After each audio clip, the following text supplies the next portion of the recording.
I feel that Bonehead is the only podcast with 3 white males that has the balls to bring up obscure actors and dedicate a whole episode to them. Right. Yeah. Welcome to Bonehead. Welcome to Bonehead. But, so we did a whole episode on Dom DeLuise. Why did we do that? Because Dom DeLuise is an American Renaissance man and a classic, and the kids today are forgetting him, and that's wrong. Chad? What he said. I did it because I thought it was interesting. Well, yeah, that too, but also because of that. Mainly because of that. So our topic today is Dick Miller. Yes. The hottest club in Saskatchewan, where a 4th-generation Miller hits you in a reed on your bottom when you walk in.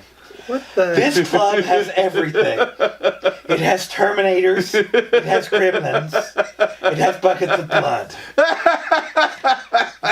This club even has Roger Corman. I don't think Chad's getting the reference, Who will but I love spit it. on you and call you a jerkwad. I really am. I have no idea. What For you he did. people out there who are big fans of Bill Hader and his rendition of Stefan. Stefan from Saturday Night Live, that was the worst one ever. Yeah, I was However, gonna say. I know I can't do it, but if you attend Dick Miller, it is held in an old mill, and everyone that works there was a miller who lost at least 1 digit in milling work. or maybe they're Dick. That or is- Richard. What? I'm sure his real name is Richard. His real name is Richard. Sure, He yeah, was yeah. born in the Bronx in 1928 on Christmas Day. Yeah. Bronx is located in the New York City. Is I there just another want people- Bronx? I don't know. There's I think that there should be. there's You a know, couple it's of kind of- Versailles. There's Yeah, a couple there's a couple of Parises. Paris. There's. What's the plural London? of Paris? Is London's is this? London's is? There's only the one. It's in Kentucky. It swings like a pendulum, dude. So why did we pick Dick Miller other than he just turned 9? And it's still doing film. It's still Still working. doing- yeah, still still working. He's If you're a geek like us and you're of a certain age, if you watch movies from the 70s, 80s, or early 90s, through the 50s, but Yeah, yes, I mean- but there's specifically, it's an ocean. yeah, you will look and you'll probably remember him for either Gremlins, The Terminator, what else, Chad? The Burbs. The Burbs. If you're These are Joe Dante, well, except for the Terminator, Joe Terminator, Dante yeah. films. if you're a fan of westerns, you're gonna know him from doing westerns in the 50s and 60s. Everything from Branded. What do you do when you're branded? But you know you're a man. Dude, he wrote the majority of Bonanza, the The Virginian. which took place in North Carolina. It's very misleading. And oddly enough, he has one of the best trivia things ever. His first role was in a western called Apache Woman. Did you know this? Yes. And do you know what's interesting about that? He killed himself. He killed himself.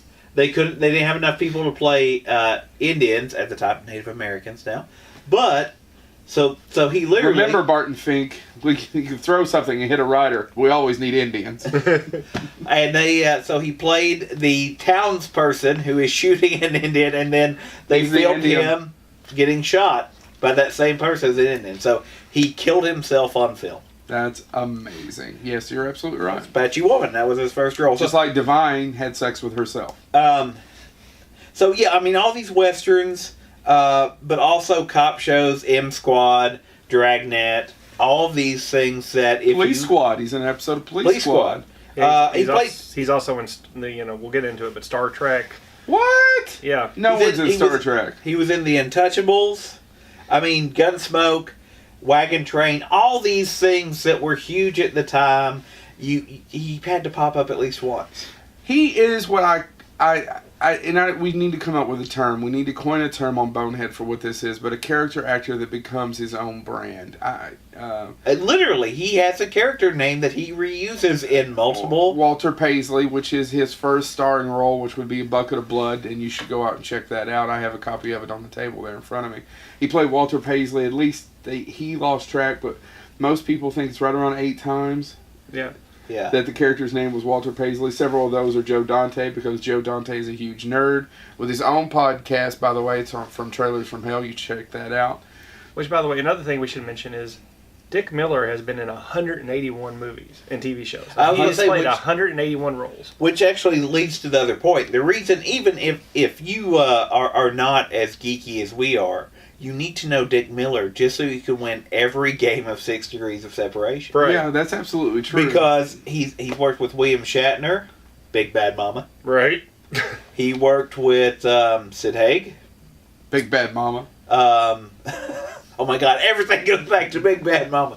Big Bad Mama 2. He's in Death Race 2000 with David Carradine. Never heard of it. I mean, for God's sakes, he worked with Tom Hanks. Yeah. That's right. In the Babes. Burbs. In the Babes. Him and Robert Picardo. Robert Picardo was also in a Star Trek episode, but I don't remember what it is. You He mean a also- series, maybe? No, just an episode. He's also in episodes of Deep Space Nine. Yeah, I know. But anyway, We could do a whole show Jeez. on Robert Picardo, who is also in all those Joe Dante films. We will be doing an episode of Robert Picardo. I might as well call it. as my wife screamed at a Star Trek convention that she took me to, Coach Cutler!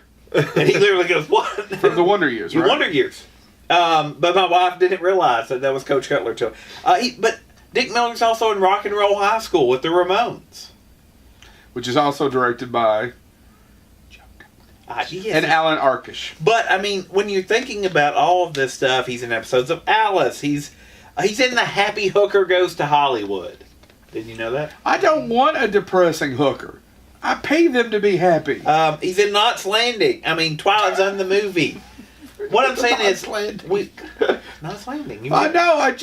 He's in the Happy Hooker. Oh. Hey, Jesus, he's in Knots Landing. Like that was the penultimate of Actually, his career. we're leaving off. There's going to be Dynasty. That's for losers. Knots Landing. That's There's for going to be winners. 3 people upset if we don't also, as we list off his major roles, mention 3 people are going to be upset. Tales from the Dark Side. He's also in V, the final battle. He was in the final battle. And miniseries. Chopping Mall. I know those all have He fans. also plays Walter Paisley in Chopping Mall as Chopping a Mall. security guard, right? Yep. I saw that. Oh, as he's a also in child. Fame, which actually gives him musical credit. He But, is a musical performer. he's going to live forever. He's going to learn how to fly. So, No one's singing. People like it when we sing. oh, and Chad, for Chad and I, he's in a ton of comic book stuff. He Oh, was yeah. in The Flash with John Wesley Shipp. Right. He The was Flash of my generation. Batman the Animated Series, and he played Oberon in Justice League Unlimited. Yeah. What the hell is Lois- Oberon? Oberon is basically the mentor of Mr. Miracle. You're welcome. He's also in Of Lois, the Jeremy variety? No. he's also in Lois and Clark as Mike Lane, Lane. yeah. Lois Lane's father. Or grandfather. I'm pretty sure it's father. He's in Weird Science, the TV series. I mean, all this stuff that he just did.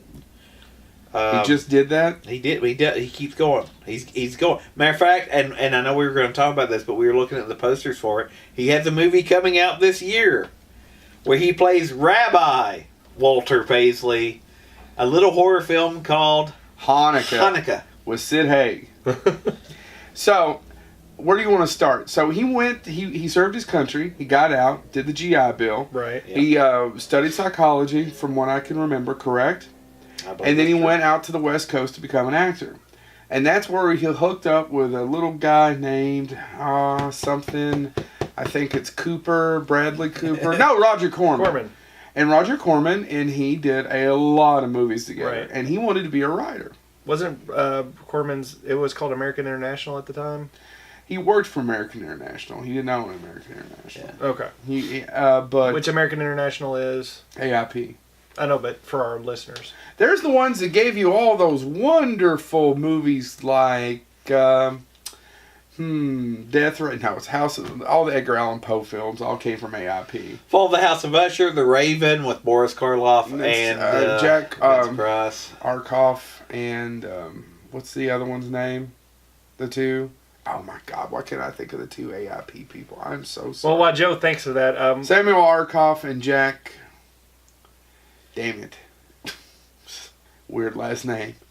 Keep going. well, anyway, Dick Miller is quoted as saying because he worked with Roger Corman and American International, this is according to him, he would go to interview for acting jobs at other studios, and he would mention that all the work that he did with American International, and they would respond by saying, "I don't think we can use you." Do you think that kept him away? All the wonderful films he did with all those people? Like, for example, trying to think of a really bad one he's in. You guys got one? What's it?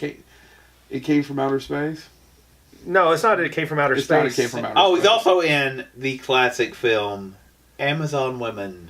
On the On the Moon. Moon. It conquered the world. It conquered the world. Which, by the way, if you don't know, It Conquered the I can't World. believe I got that screwed with It Came from Outer Space. Yeah, and this is a little bit of trivia about his. I think that's his fourth movie. It Conquered the World. You can see a clip of that at the beginning of Elvira, Mistress of the Dark. You're welcome. So let's go through some of his films. You want me to start out with one I want to talk about? I'd like to talk about, because I'm making an assumption. We didn't talk about this before the show, but you two have actually never seen Buckets of Blood. I've actually never seen His starring role. No, Yeah. I've Have you always seen it? Oddly enough, this is true. I saw the remake, the TV remake. I've never seen it. neither have I. I saw Is he that in it? one. No, I don't think he's in No. it. If he is, I don't remember. But I didn't see the original. But if I remember the plot as the TV movie went, he's basically an artist that kills.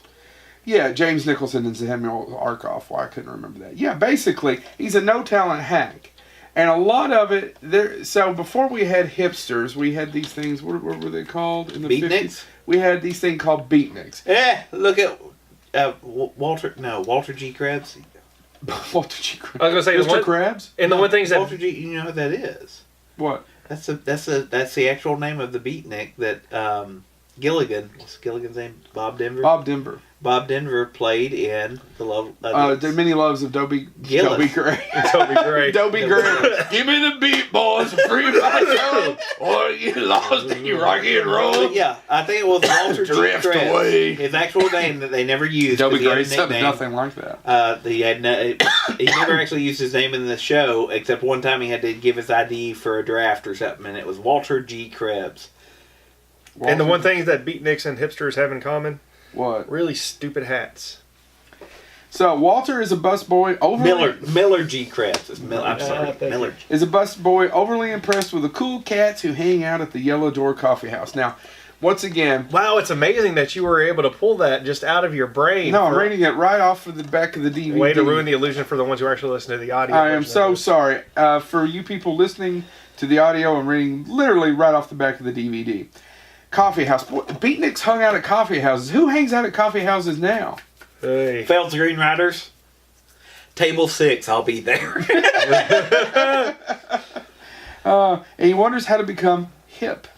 When he accidentally kills his landlady's pet cat, Walter panics and covers it with clay.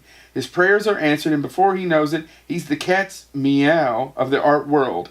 His talent develops, and surprise! He can sculpt humans the same way too. Like so many artists, his real talent won't be discovered until he's dead. It's basically saying a lot about the beatnik culture that was going on at the time. It's hilarious. It's a time capsule of what beatniks are and how much I look at people in skinny jeans who hang out at coffee houses today and think to myself just how far we've came Yeah. Yep. or come. Which one is it? James. Either or. No, it's how far we've came. I said Yeah. came. We have come. We have came. We've came. Yeah. I try not to make any inappropriate jokes. Yeah, I'm sitting here Too looking at my late. phone. So it was Roger Corman. So what I have read before is he went out and he thought he would be a writer, a playwright, and he ended up working with Roger Corman in acting, and that's what led to acting. Mm-hmm. And acting was more profitable. He could get an act. And I made a line earlier to Chad and James, who, if you guys are Coen Brothers fans, if you're listening or watching, is one of my favorite lines in Barton Fink is, "Writer, we're going to be a writer. Indians, we always need Indians." Right. One of the producers says to him. To that point, he did write 3 things that made it to film. He wrote a story that became the movie Four Road Out. Yeah. He wrote the story that became Which Way to the Front. Mm-hmm. And then he wrote, as a screenplay, the movie TNT Jackson. Now, the reason I bring that up is because acting being more profitable, this is true. Apache Woman, which was made in 1955, and he was a glorified extra, he was paid $300 for. For writing TNT Jackson in 1974, almost 20 years later, anybody want to guess what he got? How much he got paid? I'm gonna say like $1,000. No, $500. He 20 years later, he made $200 more to write an entire screenplay. So if you want to know what's wrong with America, we don't pay the writers. No, we don't. And we actually really don't pay that many actors anymore either. That's a whole other story altogether. So I wanted to just mention Bucket of Blood. It is directed by, who's that guy on the back? Charles B. Griffith. Who's the guy that's produced by? Samuel Z. Arkoff. That's one of the producers who, Charles B. Griffith's actually the writer, by the way. Who produced and directed that, Chad? James H. Nicholson. That'd be Roger Corman. I'm just going to keep it. He also was in a little movie right around the same time, and Bucket of Blood was made. What was it called? Little Shop of Horrors. Little Shop of Horrors. Horrors. Because, as that trivia says on the back, Yeah. they shot Bucket of Blood and they got done too quick. So Corman went, well, we'll just make another movie while we've got this Over set. the weekend. So if you're a big fan of Little Shop of Horrors, Bucket of Blood came first, and they were like, well, since we're done and we already got the set, let's film this weekend and make another picture. But we're not here to talk about Roger Corman. We'll do that eventually in another episode, although I feel Roger Corman, probably no matter how much we talk about him, still doesn't get his due, but he's got more than some other folks, specifically Dick Miller, which is a reason why we're doing this whole minute. And we will never do an episode on Coleman Francis, who deserves no recognition. And with that obscure joke, we're going to roll right on. What next movie would you like to talk about, James or Chad? Chad, you got one? No, go ahead. You don't want to spend an hour on Looney Tunes back in action or nothing? I mean, we could. Okay, go ahead. Do you have something? If you're not, I can go. No, go. If you've got one, go. Well, he has one of my favorite roles in The Howling. Not The Howling. In Piranha. So Piranha was directed by Joe Dante, and he was in The Howling, by the way, as he's Walter Paisley. He's the one when they go in to buy the books. He's the one about werewolves. Helps them out and is up on the ladder going back and forth. And Joe Dante got his start working for Corman as well. Right. Joe Dante's a huge nerd. I mean that in the nicest possible way, as respect to him. Joe, anytime you want to come on this show, brother, we will fly out to you. Yes. Right? Yeah, in a heartbeat. We will find the money and get there. However,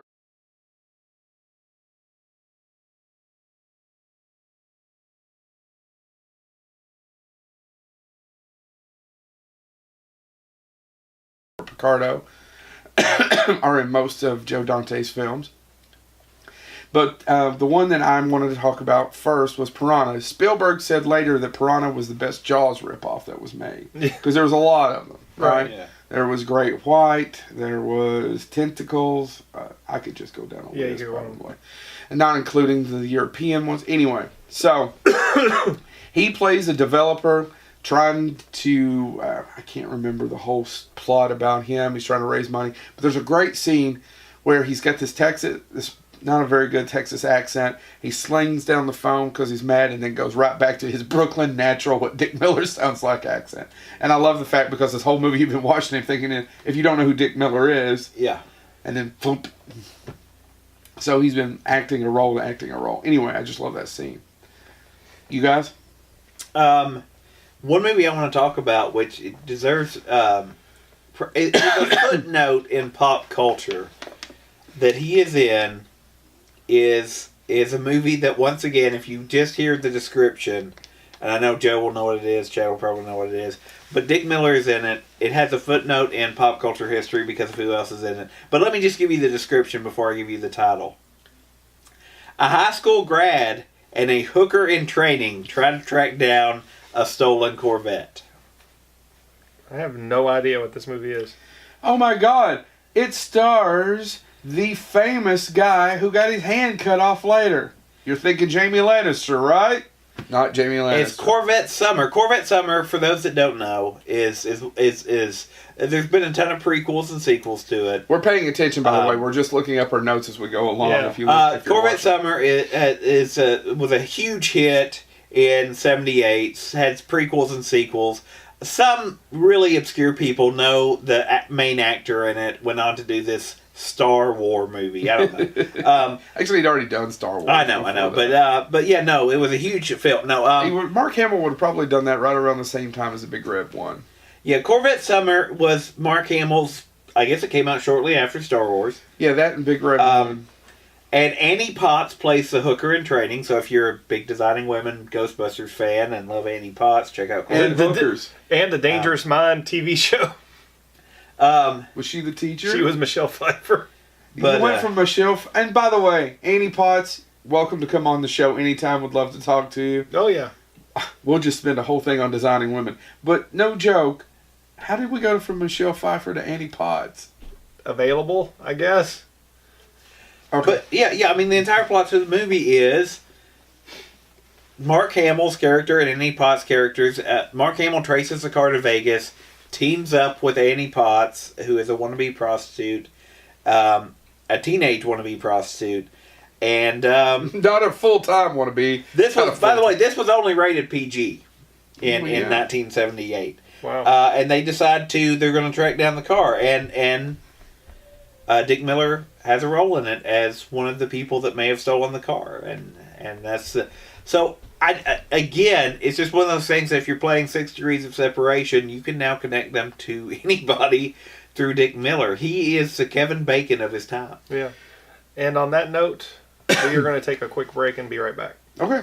Let's get back to Dick Yeah, Miller. let's get back to Dick Miller. We'll do a who whole was not episode. in Nothing But Trouble. Who was not in Nothing But Trouble. Well, we wouldn't have been shocked if he was. So, Yeah. like I said, we're just going to hit the highlights just so you know that many times. So, he was Mr. Futterman in Gremlins, which Yep. is probably where a lot of people remember him from. Right. Mr. Futterman is the person next door. I rewatched Gremlins at Christmas because everyone should, because it's a great Christmas movie. It's almost as good as Die Hard as a Christmas movie goes.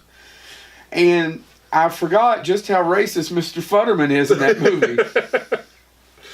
How racist is he? He does not care for people who are un-American. Oh. Have you all watched Gremlins lately? Yeah, really? So when he's talking about his plow outside, that's a Kentucky Harvester that was made in America. He gives us some comments about things that aren't made. Maybe they're made in Japan. Go back and rewatch Gremlins. I'm going to go back and rewatch Gremlins. It's pretty overt. And for some reason, I was watching it, and I know the Futtermans come back, Mr. and Mrs. Futterman, in the sequel. yeah. But if you're watching it, it looks like they're not going to come back. No. Uh-uh. Right? Yeah, it looks like they're pretty much done. Pretty much done. When that tractor comes in Yeah. and takes them out. Yep. You wonder how that happened. Remarkably, in Gremlins 2, they're fine. They're fine. They come right back in there. Hey, by the way, that's one thing Dick Miller we should talk about. You know, he did have a diverse. Yeah, he did. But there towards towards the late 70s, early 80s is when he kind of became the grumpy old man in every single thing he was in, with so much a lot of sarcasm. Right. Whether he was playing the trash guy for one, and a lot of these are 1, 2, 3 scenes. Yeah. Yeah. And there's not much. No, right? he's He's a character actor, great character actor, but very, very small roles.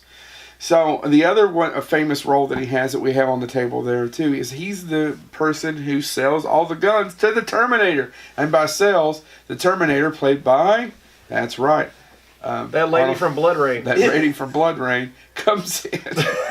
What is her name? I don't. The Terminator 3 Rise of the Machine. Yeah, I don't remember her name. Oh, I don't remember. She did either. that in Blood Rain and then disappeared. Oh my God, what is her name? Oh no, wait, she was in the L Word as well. But this I'll is have the to Dick check Miller out I'll have to episode. check those episodes out. I enjoyed a few scenes from Blood Rain. So, he's the one who sells and by sells, he gets shot by the Terminator when they walks in. Right.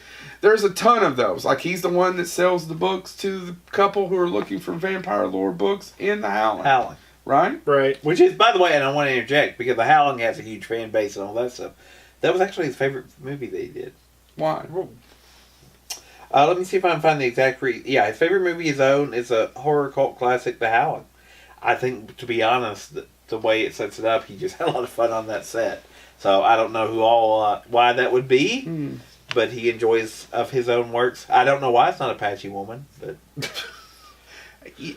You know my favorite role, and it's really not a Joe Dante one, and we talked about this during the break really quick, and you guys feel free to interject, is him as Uncle Willie in Demon Knight. Yes. In fact, that movie's got 2 or 3 great character actors in it. It's got 3 right off the top of my head. William Sadler Yeah. as the Demon Knight. Mm-hmm. We also have Roger Rabbit, Charles Fleischer, who is also a character actor. Yes. Who's in many, many different things that you wouldn't know him from, right? Right. And it has Dick Miller. Oh, and it also has CCH Pounder. Yeah. Now that movie has like 4 or 5. And let's not forget about Zane. Who? Oh wait, not Bill. Who? Bill Zane? Billy Zane? Yeah. He's in that? No, who's the villain? Billy Zane. Oh, you jerk! You made me question everything I knew. I'm good. I am Fat Satan. I was like, oh my god, am I getting this wrong? No, well, and speaking of the Terminator, he's in quite a few. I mean, to be a character actor and not to ever do a show solely dedicated to it, he's in a lot of stuff that involves time travel. Like what? Terminator. Never heard of it. Some of his, there's a couple of the movies he was in with Corman had some time travel elements to it, but also he's in one of an episode I really like of Star Trek Deep Space Nine. No. Which I believe, is it called Past Tense? I forget what it's called. Anyway, That means it already happened. where they travel back in time because Not there's funny. something blah blah blah, and they meet Dick Miller, who I believe plays a character called Vic or Vin or something. Anyway, doesn't matter. And the future's gone awry and everything's screwed up and everything's dark now. Really? And they have to work with Dick Miller to fix the future. So I mean, it's just really interesting because he has done so much, and a lot of it's with, you know, like we talked about Joe Dante, but he's done these other roles where I mean, matter of fact, there's a documentary called That Guy, or something along those lines, about how, you know, there's those actors that you Character see, actors. yeah, there's And all of them worked at Star Trek. yeah. Mm-hmm. But he has one of the more memorable.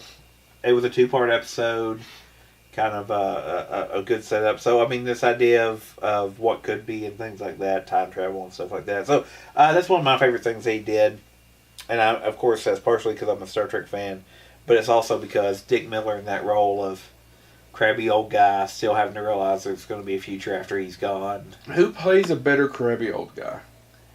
Him or Brian Doyle Murray? Or Ed Asner.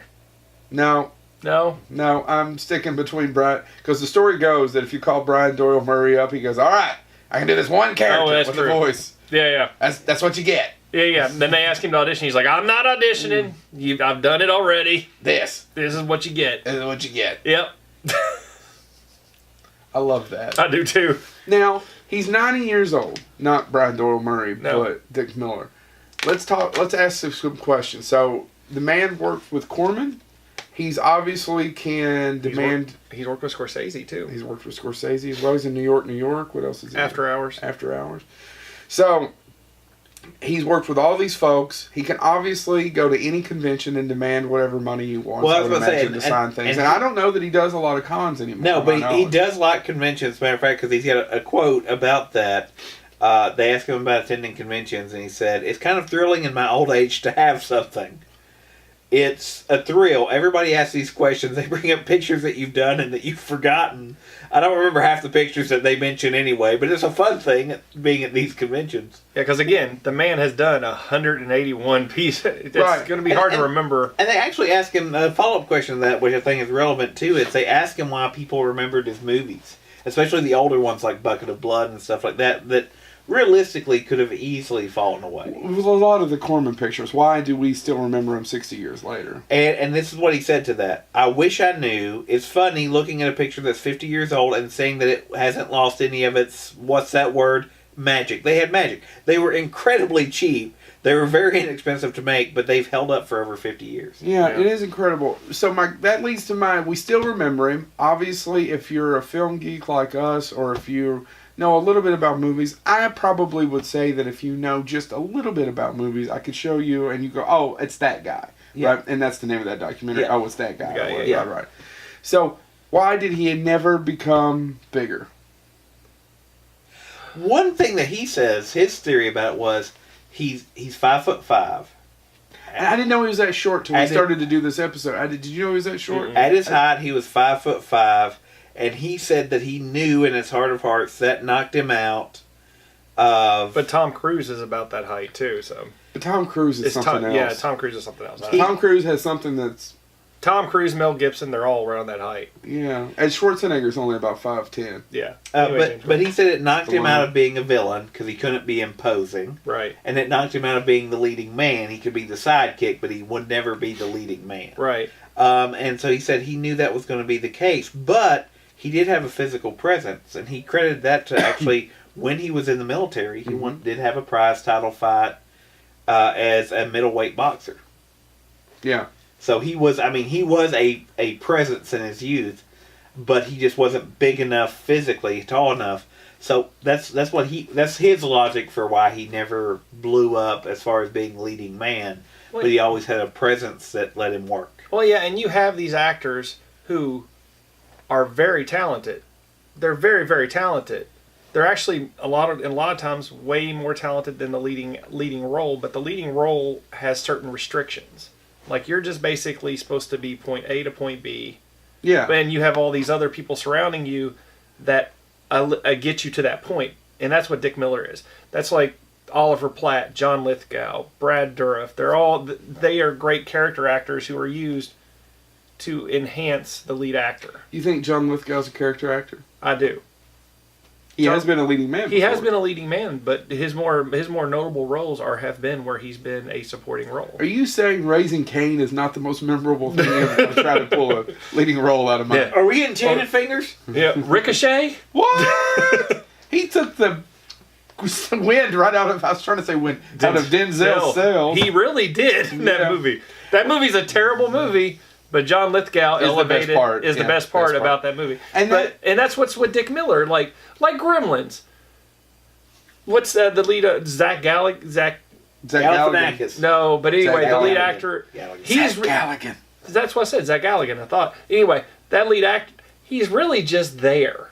Well, yeah. But it's such it's- a pretty face. Yeah, and Phoebe Cates is there, and she has some emotion, but it's people like Dick Miller, and God help me, Corey Feldman, who Corey. drive that movie. It's not the lead actors. Well, what's great is they're in maybe 3 scenes. They come in and they either A, deliver the information that drives the movie, or B, do whatever that Sometimes thing it is. can be comic relief. Right. Sometimes though it can be providing that piece of information. Right. It's going back to our Dom DeLuise episode. His line that if you just do have a small role, you come in, you deliver your part, you get a laugh, Yeah. you get a response.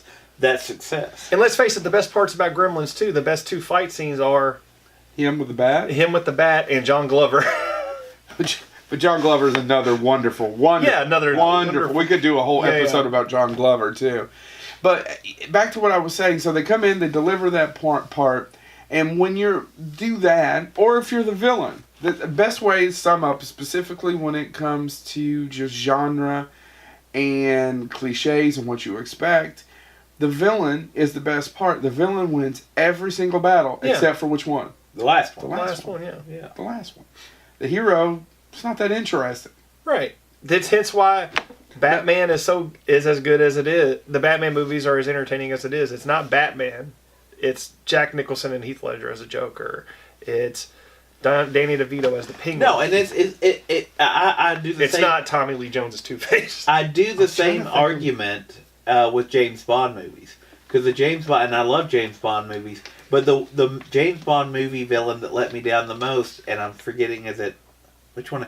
The guy that can't feel pain, but has all the emotional turmoil, and and I was Is just that like, from Die Another Day? yeah, I think so. Yeah, I don't remember the actor who played that. He has one of I'm like, It's not Mads Mikkelsen. Mads Mikkelsen. No, that is Casino great. Royale. Casino That Royale. is great. But no, the other guy, the guy that can't feel pain, I'm like, oh, because you can't hurt him. But then he has all the emotional turmoil, and Bond just makes him feel bad. He starts to cry, and I'm like, no. You need a villain that can go. Although toe-to-toe. Die Another Day has the worst Bond song, but that's actually probably my most entertaining. That or And again, we're talking Tomorrow about Dick Never Miller, Dies. and we've talked Yeah, about. I know. But back to Dick But Miller. I mean, Dick Miller, like you were saying. Yeah. I mean, by the way, I'd pay to see a Bond movie today where old Dick Miller is manipulating Bond. That would be behind the amazing. scenes. I would. If you're listening and you need Bond, what are we on? 37? I don't know. But Corey, there you go. blah, blah, blah, blah, blah. But- Fuka, mooga, wooga, wooga. I can never say his last And again, name that points correctly. out, like I said, Dick Miller, he'll be in a movie for what, 5 minutes? But you remember that. But scene. you remember that scene. That 5 minutes of him being on the screen Agreed. is memorable. It's what you go home and talk about. Yeah. It's not the scene with the big battle scene. It's Right. the lead actor getting chewed out by a sarcastic, grumpy old man. Who else do you think? Dick Miller. Who was another one that people don't know? They know, but they don't know. Like they don't know their names. I'm trying to think. You named John Lithgow, but I feel like a lot of people know who John Lithgow is. A lot of people know who John And Lithgow by the way, they're back to 6 Degrees of Separation, both in Twilight Zone the movie. Yeah. And they're both in the two best parts of Twilight Zone the movie. I mean, I would argue Jeffrey Combs probably falls into that. Jeffrey Combs falls into that. Brad Um, Dourif falls into that. Oh yeah, Brad Dourif. And what's They all funny, did Star Trek once again. Yeah. well, and a lot of them came from horror. They all came. Not all, but a lot of them came from horror. I mean, Brian Doyle Murray kind of fits into that category because people know Bill Murray, but a lot of times they're like, a lot of people don't even realize that. Yeah, and they have certain movies. They were lucky enough to be in certain films that are extremely popular. Like Right. Brian Doyle Murray has Caddyshack and Christmas Vacation. Peter Stormare. Would Peter be another Stormare one. is another one. I don't Okay. know that people know his name, but when he shows up, they're like, "Oh, that guy! That guy, guy's yeah. good." The Russian guy. Yeah. The devil. Yeah. Dick Miller was lucky enough to be in Gremlins. He's in Terminator. We could go on as far as big films that he was in. Oliver Platt would almost be a character actor, I think. No, he I is a think character Oliver actor. Platt is a character. And Oliver Platt's a good and actor. again, we're going to get back on Dick Miller, but a prime example of a character actor becoming big. And if it hadn't been Walter Goggins, if it hadn't been for Lord of the Rings, Viggo Mortensen would fall into this category as well. I agree with that. Yeah. And Viggo wasn't even Stephen Root. Stephen Root, yeah. I'll give Stephen Root. Yeah, Stephen Root is a great character actor Yeah. as well, and makes everything better. Right. Yeah. So that's Dick Miller. Emmett Walsh, who is now dead. Yes. Keith Yeah. David. Oh my God.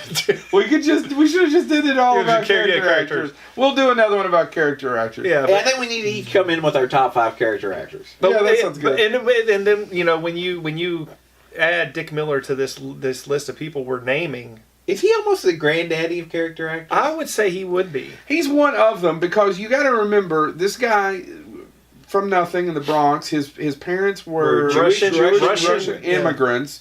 He went to war for his country. I know he served in the military. Was he in the Korean War? I think it was the Navy, yes. He's but in the Navy. Came back. Went to school on the GI Bill. wanted to write. The story, I think, as I recall, was back and forth of was either like it was drama school or what was the other one? It's not seamstress, but it's working with materials. And he didn't want to get up, and the drama one started later. And of course, if I've had a quarter for every time I've heard, I went to drama classes because that was where to meet women. Yeah. How many times have you heard that in a documentary? Yeah. Right? And then just wanted to write, and then ended up as an actor. But I know it sounds like I'm being disrespectful when I say, why didn't he get bigger? But it's not. I mean, if you can do 180, 190, if you can work for almost 60 years, 50 really, Right. in Hollywood fairly consistently, and make a living, Right. and support yourself, that's pretty damn impressive. Right. That says Yeah. several things. Not only does that mean you're a good actor, but there's a lot of good actors who never work that long. That also means that people probably like you, Right. Yeah. which means you're probably not a huge asshole. And you've got a strong work ethic. And you've got a strong work ethic. That means you know your lines, you hit your lines, you hit your mark, and you show up. Yeah. So it says a lot about him, correct? Because Right. there's a lot of really good actors who went off a hill. And we've heard this several times before. If you ever watched a movie and you thought, oh, he's okay, but I wonder why. Well, that means he probably shows up, or she shows up, knows her lines, hits her marks, is not a problem, is easy to get along with. Right. Yeah. Right? And delivers them in a way that is necessary to fulfill what is needed for that film. Absolutely. And knowing that it's not all about you, that you are supporting, that you are here as a group. Right. So it says a lot about the man whom I've never met. Right. We know people who know him, Yeah. Yeah. but we've never met. Well, I've never met him. Maybe I would you like two yeah. have. No. We should really get him to Scarefest, but Yeah. Him and John Aston. oh, God, if I've asked once, we've asked 5 million times for John Aston, and it still never happened. Yeah. Well, and the other thing I do want to say about Dick Miller, though, is he's still working.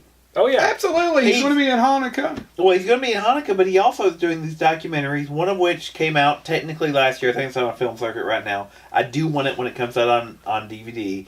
Or if it shows locally, I will go watch it. Clapboard Jungle. No, I haven't No. heard of it. It's a documentary they made about how to survive the independent film business. He is third build. Top build, this upstart Del Toro guy.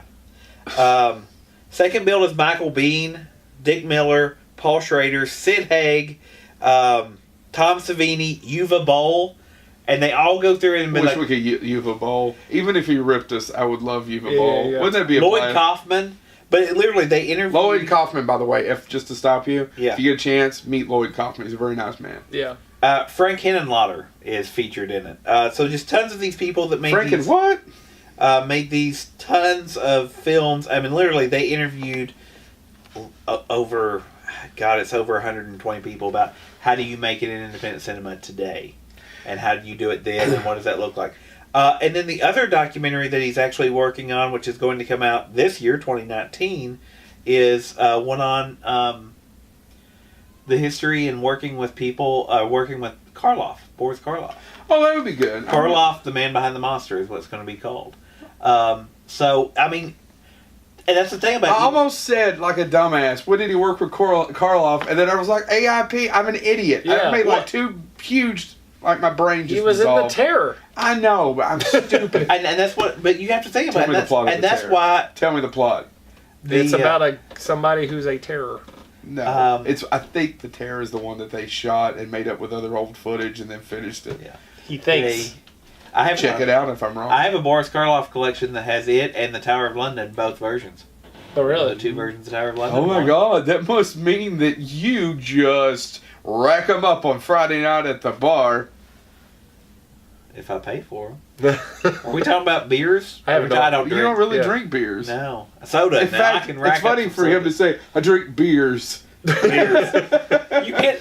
How are you, fellow children? Do you also drink beers? I And am, like the sports teams? I imbibe in the hops and barley. Let me tell you about Romero, this. by the way, Romero did an interview for the Independent Romero. Cinema before he passed away. So, I mean, this was something they've been working on for a while. But anyway, but yeah, and I think that's what's fascinating. I think that's one of the reasons, speaking of John Astin, speaking of Dick Miller, why we do need to do episodes like this, and why, even if you're like, I don't care about this, you need to be aware of these people because they are the last links 90 that time period. years old. And by the way- Corman, he's only a few years younger than Corman. Corman is in his 90s as well. And by the way, if you look up Dick Miller's birthday, there's photos of him with Corman, Joe Dante. Joe They're Dante. all just sitting around the table, and I mean, these are people that if you watch, Joe mentioned Gremlins, Terminator. If you watch this stuff, you've seen Dick Miller. That's a century. It's almost a century Yeah. of. And I don't want to say information, but what would you say of It's a- just there's- of there's a- living? There's an of African experience. proverb that I really do like. Y'all can make fun of me later. But I really do like, and it's the line that every time an old man dies, a library burns.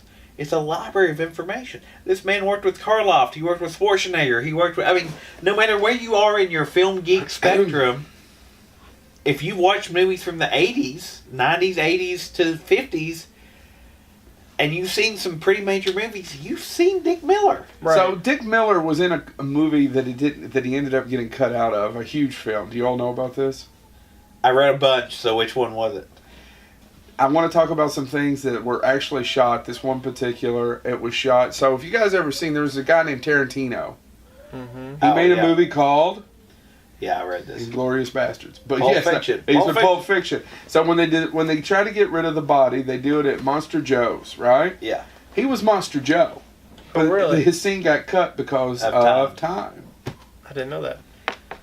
So yes, if you So like you're Pulp that Fiction, you close. missed this. To yeah. be in and probably in one of the most, actually I think it's probably the most important film in the last 20-some years, 30 years. It's To me, definitely one of I'd the say you gotta most, go most with it. influential ones. one of the yeah, most influential and iconic. Yes. Yeah. is Pulp Fiction. Yep. Yeah. So that's just my opinion, but you're just this close. God, that sucks, right? Yeah. Once again, though, he worked for 50 years, Right. 60 years. Yeah.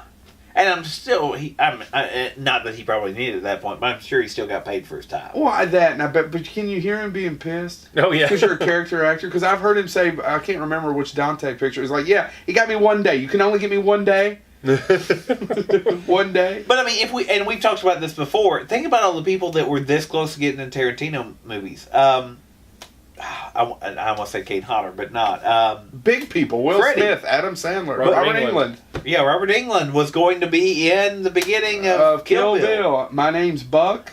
Yep, and you got to think about. I mean, there's so much random chance, and even though we've only made short films, thank goodness for our budget that we don't have to pay for film anymore. Right. That it's digital. Yeah.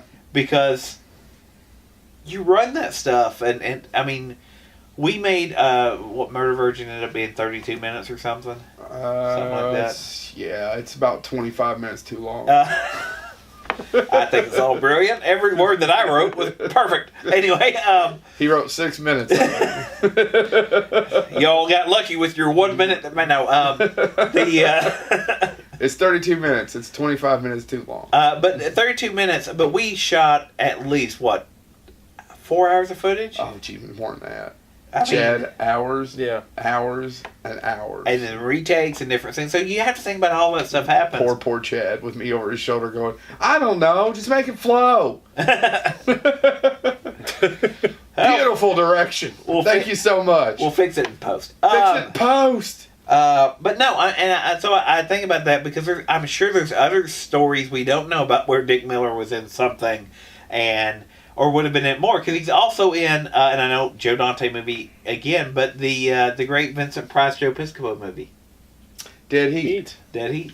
Oh, that's right. Yep. He's in Dead Heat. Oh my God. And Did he stop working during the 80s? No, he never stopped.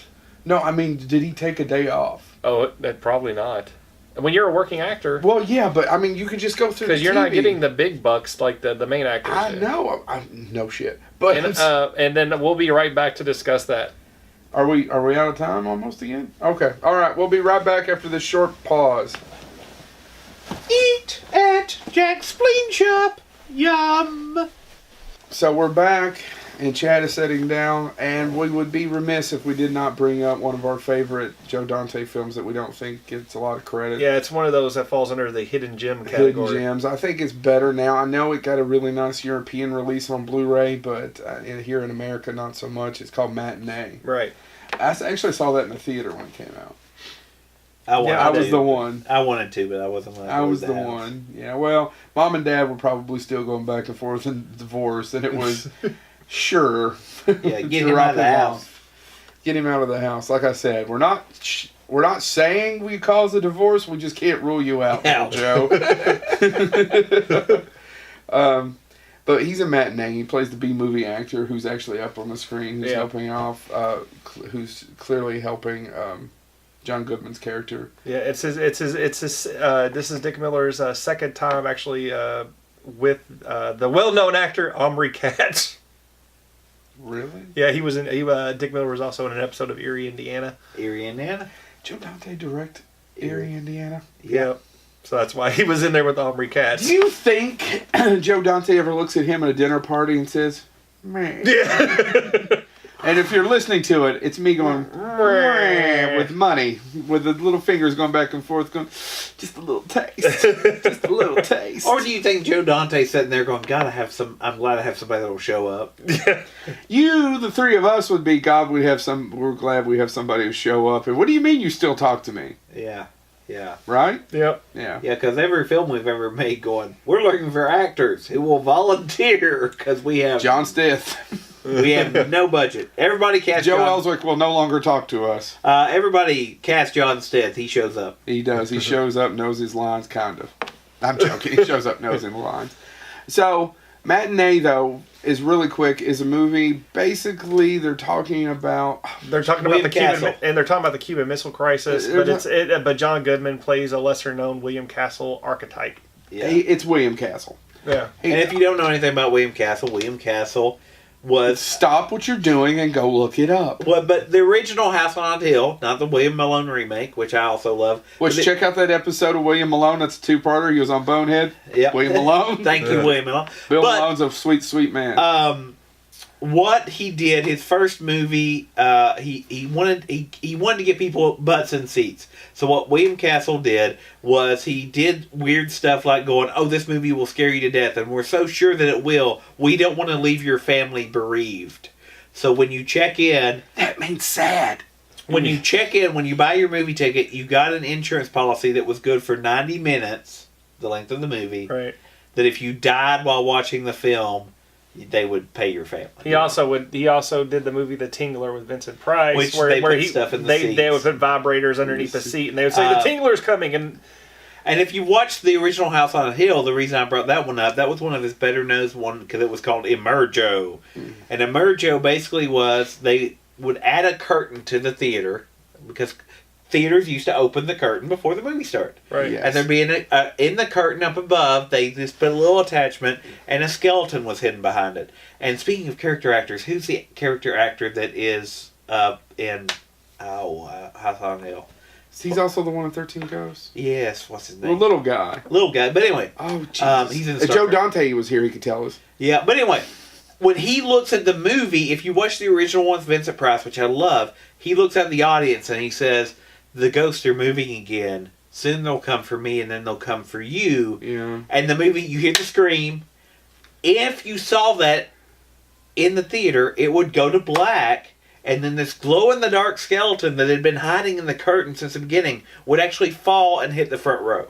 Mm-hmm. And people screamed and all that stuff. That's what William Castle did. God, wouldn't you love to go do that right now? Yeah. William Why Castle doesn't the knew, Kentucky do that? By the way, yeah. go to the Kentucky. They open up the curtain too. 13 Ghosts was another one, and the trick with 13 Ghosts was Glasses? one glass. He would hand them out, and he instructed theaters to hand them out that if it was a couple, one of them got it was 3D, but it wasn't really 3D. There was red tinted glasses and blue tinted glasses, and he wanted it to alternate with groups. So if it was, let's say hypothetically, Chad and I went and saw the movie, they would make sure Chad got red tint, I got blue tint. Well, if you had red tint, the ghosts were blue tinted in the movie. So Chad would be able to see them, but because I had blue glasses, they'd blend in for me. So Chad would see, quote unquote, the ghosts. I would see nothing. And so it was, you had people freaking out in the theater and other people going, what's going on?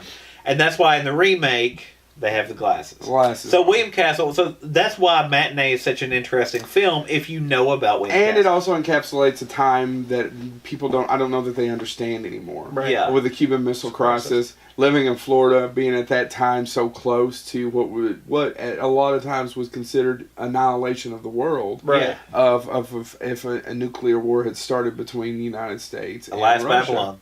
Absolutely, whatever, and the fact of you actually getting under your desk to stop an atomic bomb, and these things that seem ridiculous now were actually commonplace, and it's just a sweet little love letter for just A snapshot. A brief snapshot, moment in time in a our brief moment in history. time in our history, and it's invaluable, I think. Yeah. Just Yeah, to Matinee show is- that is. Yeah, that's what That- Matinee does. That's what Matinee does. So, and Dick Miller is in that, so really check that out.